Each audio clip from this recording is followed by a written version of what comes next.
보낸 편지라고 말씀을 드렸고, 빌레몬은 골로새 지역에서 큰 사업을 하는 사업가로 그 집에 수많은 종들, 곧 옛날에는 노예들이 있던 노예를 둔 그런 큰 부자였다는 겁니다. 그가 예수 그리스도를 주로 믿고 신자가 된 후에 하나님의 은혜에 감사해서 자기 집을 예배 초소로 제공해서 골로새에 있는 교인들이 그곳에 모여서 하나님을 예배하는 장소 초소로 제공을 해서 그 교회에서 신실하게 신앙생활을 해서 나중에 그 교회의 담임 목회가가 되고, 나중에는 하나님의 교회가 더 발전 성장 부흥해서 골로새 지역의 감독으로 있다가 빌레몬은 거룩한 순교를 한 것으로 기록이 역사 기록으로 남아 있습니다.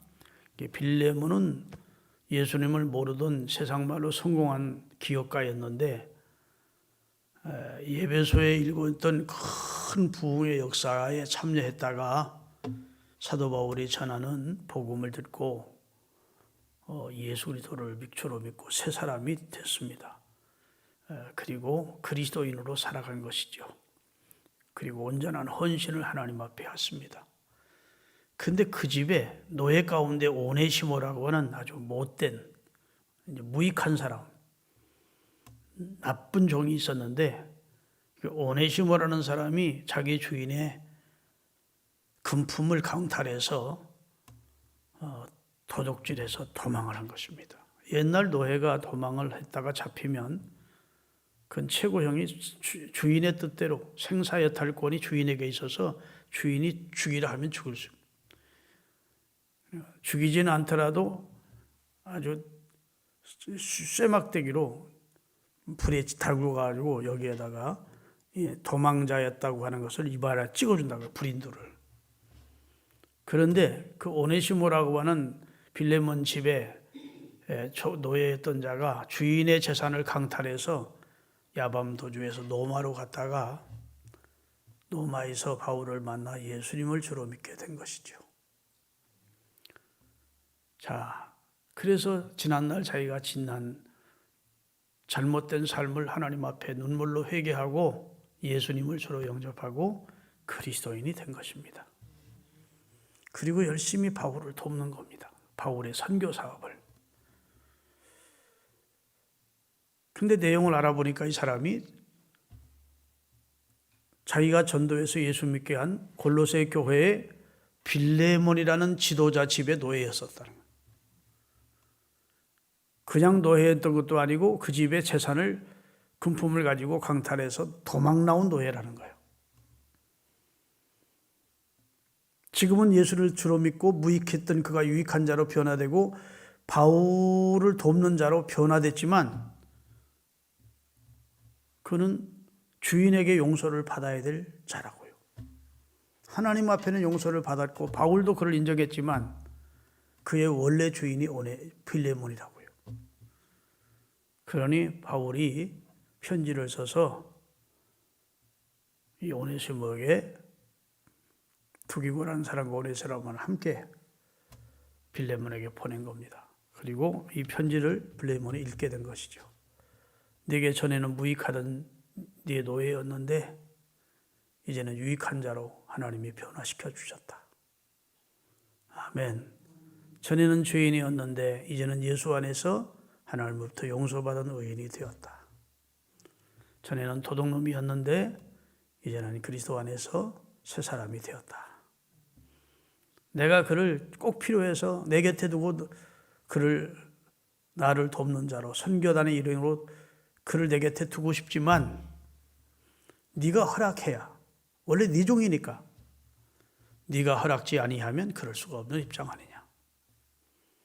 네 선한 일이 억지가 되지 않고 자의로 그 일을 선택할 수 있도록 빌레몬을 너에게, 오네시모를 너에게 보내니까 네가 선택을 하되 억지로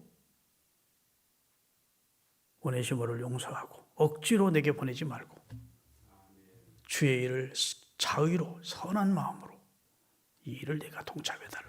이런 내용. 14절이 핵심 저절입니다. 14절 다 같이 오늘 본문 14절 한번 띄워주실래요? 다만 내 승낙이 없이는 왜요? 왜 빌레몬의 승낙이 필요합니까? 빌레몬의 노예였기 때문에, 빌레몬에게 속한 사람이었기 때문에, 빌레몬이 자유인이라고 하는 그런 증서를 써줘야 그는 노예에서 해방될 수 있기 때문에, 내 승낙이 없이는 내가는 바울입니다. 내가 아무것도 하기를 원치 않는다. 그리고 이는 내 선한 일이 억지가 되지 않고 자유로 되기를 원한다. 아주 의미 있는 말입니다. 여러분의 헌금이 억지가 되지 않고 자유로 되기를, 여러분의 봉사나 예배가 억지로 되지 않고 자유가 되기를 하나님이 원하십니다. 목회자도 원합니다. 할렐루야. 억지로 드리는 예배를 하나님이 기뻐하시겠습니까? 우리의 태도나 우리의 마음까지 꿰뚫어 주시는 하나님이 부모 따라서 억지로 따라 나와가지고 아이들 예배드리는, 막 예배드리기 싫어서 막 몸부림을 치는 그런 아이들의 예배를 하나님이 받겠습니까? 아버님이 장로님이니까 어쩔 수 없이 따라 나와서 예배하는 20, 30대 아들의 그런 예배를 하나님이 기뻐하시겠습니까? 무엇이든지 하나님이 기뻐하는 선한 일은 자의로 해야 빛이 나는 거예요. 할렐루야. 여러분, 솔로몬이 1000번제를 하나님 앞에 드렸는데 하나님이 솔로몬에게 1000번제를 드리라 한 적이 없습니다. 그런데 자기가 훌륭한 아버지 다윗 왕의 뒤를 이어 왕이 되고 보니까 자기는 아버지 같은 통솔력도 없고 영도력, 지도력도, 믿음도 없고, 이 백성은 아주 목이 곱고 강팍한데 내가 이 백성을 어떻게 인도할꼬? 그리고 내가 하나님 앞에 하나님의 마음을 얻어야 되겠다 하고 자의로 1000번제를 드린 거예요. 성경에 1000번제를 드리라는 말씀은 한마디도 없는데 솔로몬이 선한 일을 자의로 한 것입니다. 그런데 하나님이 너무 감동한 것이죠. 내가 네게 1000번제를 드리려다 한 적이 있더냐? 그러나 네 마음을 내가 받았다.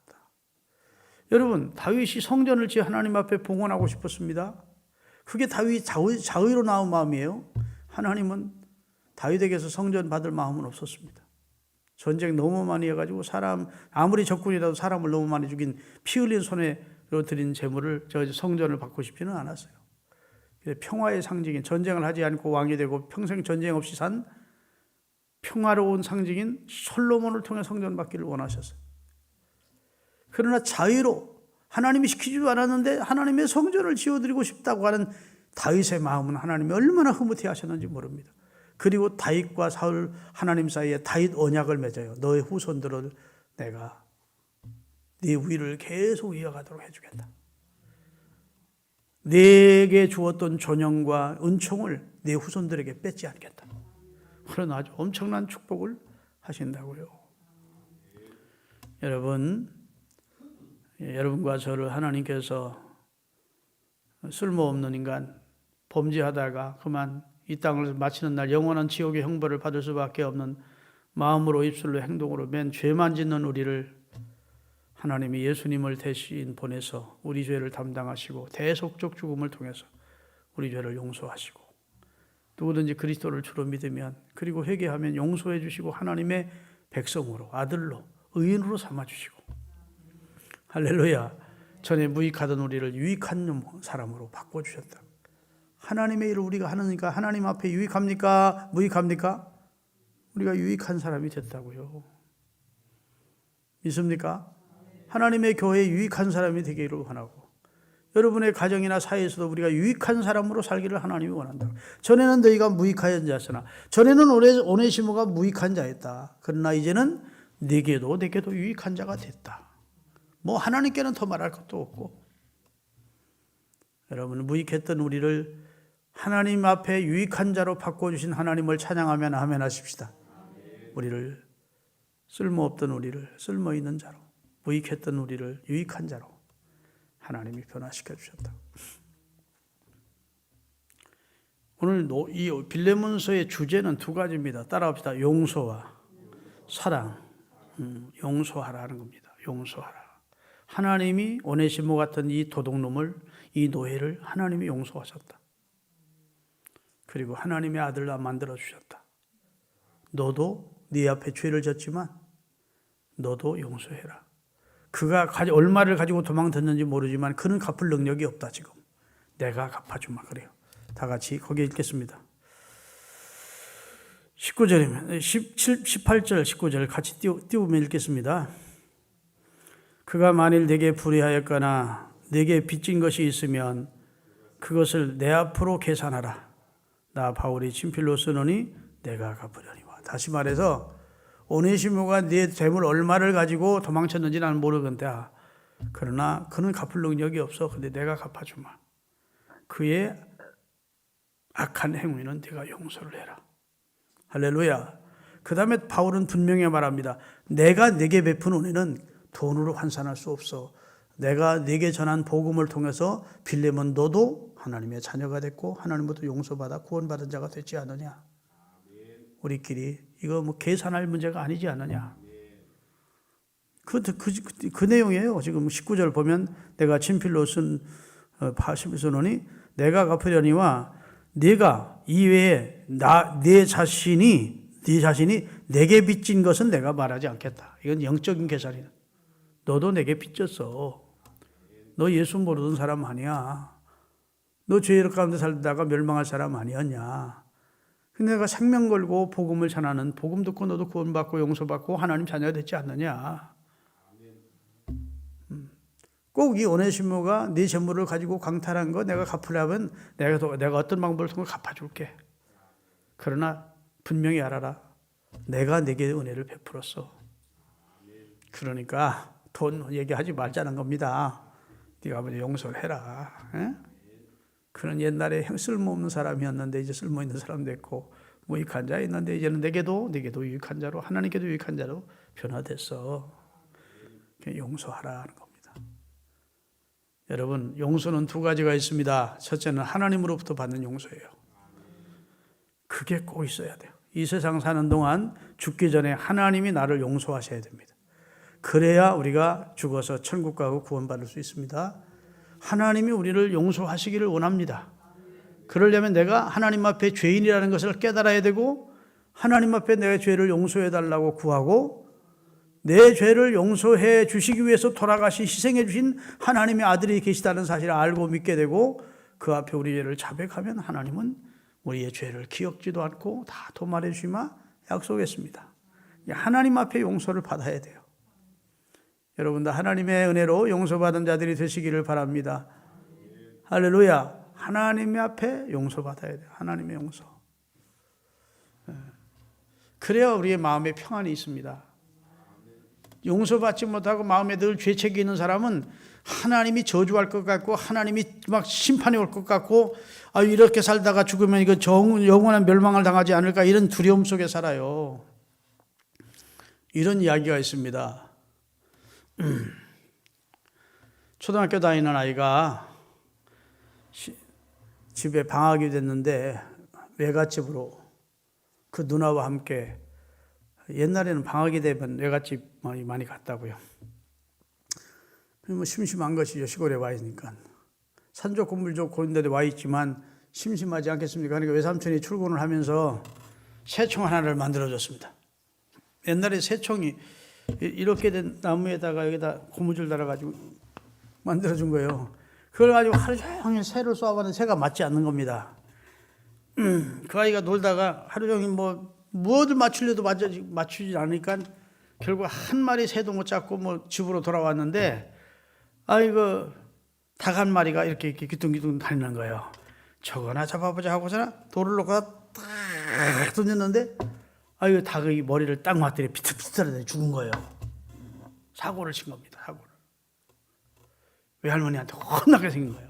외삼촌한테 혼나게 생긴 거예요. 그러니까 아무도 안 보겠지 싶어가지고 이 아이가 그것을 주워가지고 나무 밑에 갖다 파고 묻어버린 겁니다. 심장이 벌렁벌렁합니다. 응? 아무도 못 본 줄 아는 것이죠. 벌렁거리는데 밥맛도 없고 근데 원래 그걸 누가 봤는가 하면 누나가 본 겁니다. 같이 서울서 내려온 친누나가. 너 그러면 심부름을 시키는 겁니다. 너 뭐 좀 해라. 뭐 좀 해라. 안 해. 그럼. 할머니한테 다 잃어버릴 거야. 나 다 봤어. 네가 닭 한 마리 죽여가지고 딱 먹는 거 다 봤어? 외삼촌한테 일러 바칠 거야? 그러니까 이제 고민하는 거예요. 알았어 하고 누나가 해야 될 일을 다 맡아서 하는 거예요. 안 되겠다 싶어가지고 밤에 막 헛소리도 하고 이렇게 잠을 자다가 아침에 일어나서 할머니한테 갔습니다. 할머니, 할삼촌이 만들어준 새총으로 할머니 아끼는 닭을 죽였어요. 잘못했어요. 그랬더니 할머니가 부둥켜 안으면서 할머니도 다 봤다. 창문을 닦다가 내가 닭을 실수로 쏴 죽이고 땅에 묻는 거 다 봤어. 그래서 네가 누나로부터 괴롭힘을 당하는 것도 내가 다 알고 있다. 지난밤에 걱정 많이 했지. 할머니가 다 용서할게. 걱정하지 마라. 용서받은 거요. 마음이 가벼울까요? 안 가벼울 거예요? 가볍지. 근데 용서받은 줄 모르고 누나가 잠시 후에 와서 또 공갈 치는 거예요. 뭐 해 임마. 뭐 해 임마. 웃기고 있네. 싫다. 왜 그러는 거예요? 이제는 마음에 뭐가 사라진 거예요? 죄책이나 두려움이 사라진 거예요. 마귀가 우리가 죄를 범하면 넌 죽어 마땅한 놈이야. 너는 지옥 갈 놈이야. 이랬다는 거예요. 근데 하나님이 나를 용서했다는 걸 알면 마귀가 안 두려운 거예요. 마귀가 정죄하면 그럼 내가 물론 죄를 지은 건 사실이다. 그렇지만 하나님 앞에 나는 용서받았어. 하나님이 나를 용서하셨어. 그래서 정죄함이 없는 겁니다. 그리스도 예수 안에 있는 자는 결코 정죄함이 없나니 이는 그리스도 예수 안에 있는 생명의 성령의 법이 죄와 사망의 법에서 우리를 해방시킨 거라고요. 하나님의 용서를 받는 것이 마음의 평강을 얻는데 첫 번째 비결이야. 이 세상을 두려움 없이 평강 가운데 사는 것이 하나님으로부터 용서받는 것. 두 번째, 대인관계, 인간관계 속에서 참 내가 죄를 범했다 싶거든 그 사람에게 용서를 구하고 또 어떤 제3자가 내게 죄를 범했거든 내가 그 사람을 용서해야 돼요. 그래서 성경은 우리가 우리에게 죄 지은 자를 사하여 준 것처럼 하나님도 내 죄를 사해달라 했으니까 굉장히 우리가 내게 잘못한 사람을 용서하는 것이 중요한 겁니다. 평생 용서 안 하고 막 꽁하고 내가 눈에 흙이 들어가기는 절대 용서 못해 그런 사람 치고 마음의 병이 육체의 병으로 스트레스가 병이 돼서 얼마 못 가서 마음에 큰 병들이 생기고 그래요. 아멘. 물론 다 그런 건 아니지만 이 마음 막 용서 못하는 이 마음 막 그 응어린 마음 이것이 이 건강까지도 결정적으로 어렵게 하는 겁니다. 용서하라는 거예요. 하나님은 용서하라. 아멘. 내가 너를 용서하듯 너도 남을 용서해라. 그래야 우리 마음에 평안이 와요. 남을 위해서 용서하는 게 아니라 나를 위해서라도 용서를 해야 돼. 그래야 그게 내게 유익되고 원수는 하나님이 갚아줄 것이래. 원수 갚는 것은 내게 있으니 너는 그 사람을 위해서 기도해 주라. 도리어. 내가 상황을 너무 잘 아니까 그건 내가 판단해 줄게. 하나님이 그러시잖아요. 할렐루야. 자, 하나님은 쓸모없는 사람을 쓸모 있는 사람으로 바꿔주시는 고마운 분입니다. 하나님의 은혜가 아니면 어떻게 오네시모가 변화될 수 있었겠어요? 여러분과 제가 어떻게 하나님의 아들, 딸이 될 수 있었겠어요? 하나님은 우리를 사랑하시고 우리를 새롭게 하시는 분이십니다. 이게 거듭나는 것이죠. 할렐루야. 그래서 하나님 앞에 무의가 된 우리가 하나님 앞에 유익한 자로 쓰임을 받게 된 것입니다. 이 사실에 감사하시는 여러분들이 되시기를 주의 이름으로 축원하며 억지가 아닌 자의로 선한 일에 동참하십시다. 믿습니까? 억지가 아닌. 그래서 그렇게 하려면 어떻게 살아야 되냐? 따라합시다. 선한 일에 기쁨으로 동참하자. 선한 일을 기쁨으로 하는 사람이 되어야 돼요. 억지로 마지못해서 그러면 내게도 뭐 기쁨이 안 되고 축복이 안 되고 선한 일을 기쁘게 동참. 선한 일을 기쁘게 해야 돼요. 오늘 우리 이정순 권사님이 나 언뜻 들었어요. 안 하셔도 돼. 근데 교회 오셔서 반찬을 만드신대. 우리 권사님이 말씀해서 아는 거 아니에요? 왜 그러시냐? 우리 집사람이 하는 얘기예요. 이 주변에 어려운 이웃들, 할머니, 할아버지들, 그 사람들 반찬 갖다 주려고. 그 선한 일을 저 먼 태촌에서 오셔서 기쁨으로 하시는 겁니다. 억지로 하라면 못 하실 거예요. 선한 일이라고 하는 것은 기쁨으로 할 때 빛이 나는 거예요. 아름다움이 나타나는 거예요. 거기에 또 하나님이 은혜를 주시고 복을 주시는 거예요. 여러분, 우리가 교회에서 하는 일은 모두 다 선한 일입니다. 생명을 살리는 일이고, 할렐루야, 생명을 키우는 일이고, 다 선한 일이죠. 기쁨으로 하십시오. 즐거운 마음으로 헌신해서 하나님 앞에 영광 돌리는 우리 모두의 삶이 될 수 있기를 예수님의 이름으로 축원합니다. 제가 월요일 날 갔다가 조금 전에 왔어요. 강원도 강릉에 갔다가 2박 3일간 제일 나이가 어린 분이 75세야.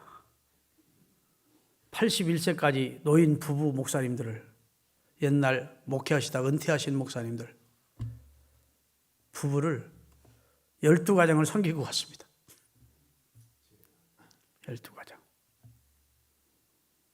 그거 다 안 하려고 그래요. 자원했습니다. 작년에. 제가 앞으로 건강 하락하는 동안은 제가 섬기겠습니다.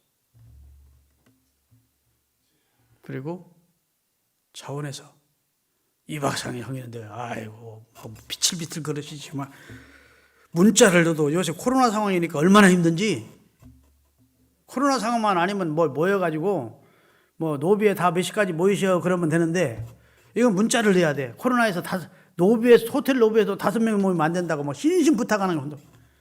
그러니 식당으로 몇 시까지 오시는데 거기서도 아는 척하면 안 됩니다 해야 돼.